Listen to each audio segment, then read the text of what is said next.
Assalamualaikum warahmatullahi wabarakatuh. Good morning, good evening, good afternoon, everyone. My name is Rahardian Eko Moko. I'm an information system student. Today, I will present about topics in internet and social media, which titled "Can We Escape Echo Chamber? How Technology Reflect Our Personality." Okay, without further ado, let's get started. Okay, have you opened Twitter and found a non-essential debate on it this morning? Maybe it's a cheap debate about whether to stir or not stir the porridge before eating, which is getting a lot of responses from netizens. They argue they argue about which method of eating porridge is superior, stir or not stir. Whether it is because Twitter people like to eat porridge, I guess, or other reason, this tweet gets a high engagement rate. However, have you ever asked why these tweets can reach your timeline? Why not Elon Musk tweets about Tesla or the pan tweets from the famous celeb tweet?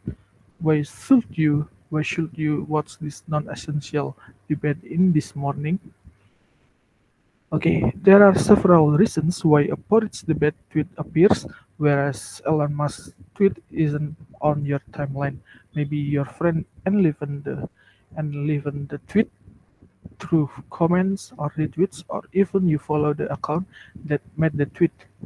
But there is another factor that maybe the tweet is categorized as topic comedy, and coincidentally, you do follow topic comedy to get laughter. So it's not surprising anymore if the tweet can appear on your timeline even if you don't follow the creator or you don't have any friends who interact with the tweet.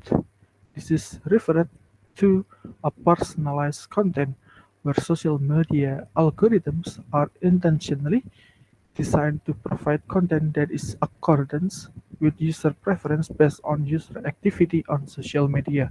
Activities such as likes and comments are involved in contributing to the formation of this personalized content system. For example, you often giving like react to photos of adorable kittens, then the algorithm will learn about it and give you a recommendation for another adorable kittens photos. Or when you casually open a YouTube video about a dolphin documentary, a few moments after watching, you will definitely get a similar video recommendation. Thanks to the personalized content, we don't have to bother looking for the content we want to see for an hour. By choosing a few topics that you like when you first register for an account, coupled with the magic of an algorithm, social media algorithm that can read your wishes, various content that you maybe like will find its way to the timeline. To simply put, this algorithmic model help us find what we want, give us what we want. Social media reflects our personality, what we like and what we avoid. Then, isn't it a good thing, right? We no longer must bother looking for the content we like for hours. All our all our wishes are provided immediately when we first open the timeline. Well, it it does sound pretty good, but subconsciously we don't get enough varied content. Our content will only contain photos of adorable kittens or small talk about other methods of eating porridge. We don't get the content from other topics. We don't get information from other perspective. We become less exposed to the things that are happening out there. The information we consume will only revolve around what we want to receive, and what we want to believe. More and more adorable kittens photos, I guess. This creates a virtual barrier that separates us with our preferred information from the rest of the world. This virtual barrier will lock us in with the information of our choice and at the same time keep other information out of the barrier. This event is called the epistemic bubble, a condition where we are not or less exposed to other different information. Inside the bubble, we will only see photos of vulnerable cats without knowing that in other parts of the world there is a bloodshed. Consuming information from only one side is not a good thing, as we know, because it will prioritize subjectivity in viewing an event rather than the facts. Moreover, human habits tend to take information that supports their guess or thought, not based on facts that occur in the field. This is called confirmation bias, tendency to seek information that confirms or supports preconceived ideas.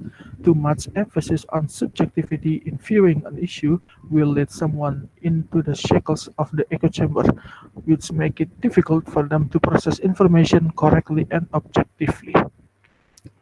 In simple terms, the echo chamber can be described as a room where we only receive information that fits our prejudice continuously without wanting to know or discredit other information in the outside world. The social media algorithm model has a big enough role in supporting the formation of an echo chamber for each user.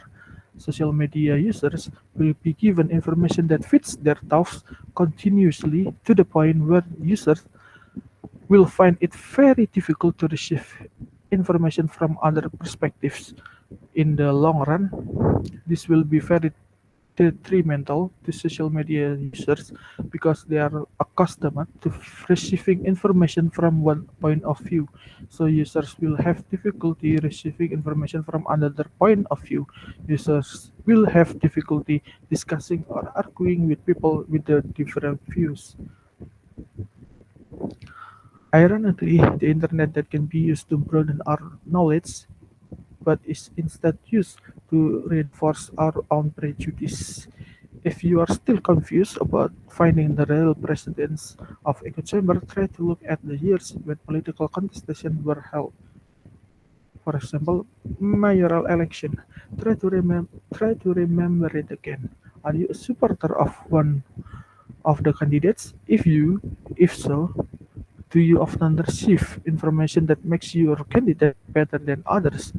Do you often see posts from friends or even other figures who also support the same candidate as you? Have you ever encountered information that made other candidates better than your endorsed candidate? Are you just receiving information about how bad the other candidates are and why yours should have won? If your timeline only contains information that reports that your candidate is a good person while his rival is a bad person, then congratulations, you have entered the echo chamber. The role of the echo chamber is very large in dividing the public, especially during the political contestations. The public only receive information that the other candidates were descendants or a bad person, thus paving the way for persecution and hate speech to other candidates and their supporters. The public doesn't care whether the information is valid or not. The public knows that the information is in accordance with what they think. The public does the public doesn't need information that contains the truth. What they need is information that can support their truth. Slowly but surely, the echo chamber gave fertilizer so that blind fanaticism thrives among the people. Things like this don't just arise because of political contestation. People can be divided because of different ideological views, the economic model adopted, or even a good and correct method for eating porridge. And echo chamber itself is nothing new. It's just the internet and social media algorithms model that help it grow very fast. The faster it is formed, the faster it creates an exclusive group, the faster it breaks up the public. Okay, how we should tackle this? There are several ways that might be able to at least reduce or slow down the formation of echo chambers for us personally. One, expand the horizon. Look for information from different points of view in order to get a full perception of an event from various angles. Number two is fact matters. Gather credible source to find information. Prioritize the facts and reduce the prejudice. The third one is socialize. Try to follow people or person who have different views in order to get another perspective from an information. So if our daily activities have been designed to create an echo chamber, the question is, can we escape from it? Actually, it all depends on us personally whether we want to let go of our ego and receive information from another point of view, or we persist in believing that our information is an absolute truth. The choice is yours. If you are locked up in a room for a long time, you don't know the taste of sunlight's warmth. Okay, I guess that's all from me. If you have any question, you can comment down below. Wassalamualaikum warahmatullahi wabarakatuh.